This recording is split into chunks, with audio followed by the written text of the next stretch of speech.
Tirumala laddu very important. కానీ అన్ని మతాల్లో మనకి ఏంటంటే చర్చ్, దర్గా ఉన్నాయి. అక్కడ అన్ని చోట్ల కూడా ఏంటంటే ప్రసాదాలు ఇవన్నీ చేస్తుంటారు.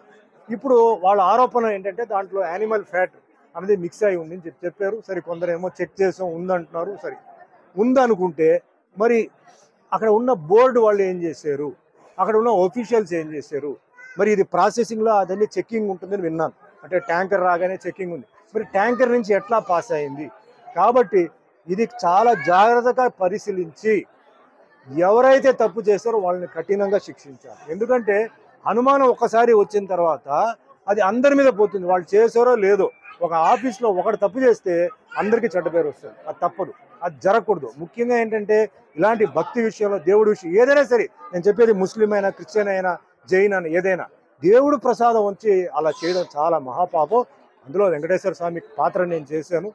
తిరుమలకు ఈరోజు ఏంటంటే భారతదేశం ప్రపంచం నుంచి వస్తున్నారు. లడ్డు అంటే అంత ఒక సెంటిమెంట్. ఆ లడ్డు ఎన్నో ఊరికి కొరియర్లో వెళ్తుంది. ఆ లడ్డు అంటే ఒక అది అది అంటే తింటేనే ఏదో ఆరోగ్యం బాగాలేకపోతే మాకు ఆ లడ్డు తినేసిన తర్వాత మాకు బాగుంది అంటే అంత సెంటిమెంట్ ఉన్న ఒక లడ్డుని అలా చేసేవాళ్ళని వదలకూడదు. దీనికి నేను చెప్తున్నాను, దీనికి ఎంతైనా సరే అదే మాదిరిగా ఇప్పుడు ఎన్నో బిల్లు పాస్ చేస్తున్నారండి. పార్లమెంట్లో ఎన్నో బిల్లు పాస్ చేస్తున్నారు. నేనేం చెప్తానంటే మన భారతదేశంలో ఎన్నో మతాలు ఉన్నాయి. అంటే Hindu, Muslim, Christian, Sikh, Parsi, Jain, Buddhist ఉంది.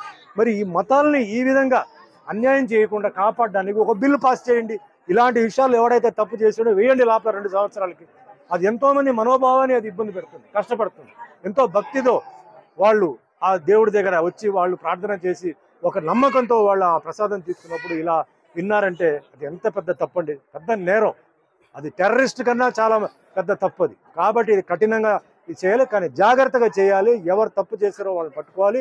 దీంతో పాటు ఎవరు దాంట్లో కూడా ఉన్నారో వాళ్ళని కూడా వదలకుండా ఎందుకంటే ఒక టీటీడీ బోర్డు ఉంది, ఆఫీషియల్స్ ఉన్నారు, చెక్కింగ్ ఇన్స్పెక్టర్ ఉన్నారు. ఇంత ఉన్నప్పుడు ఎలా జరిగింది?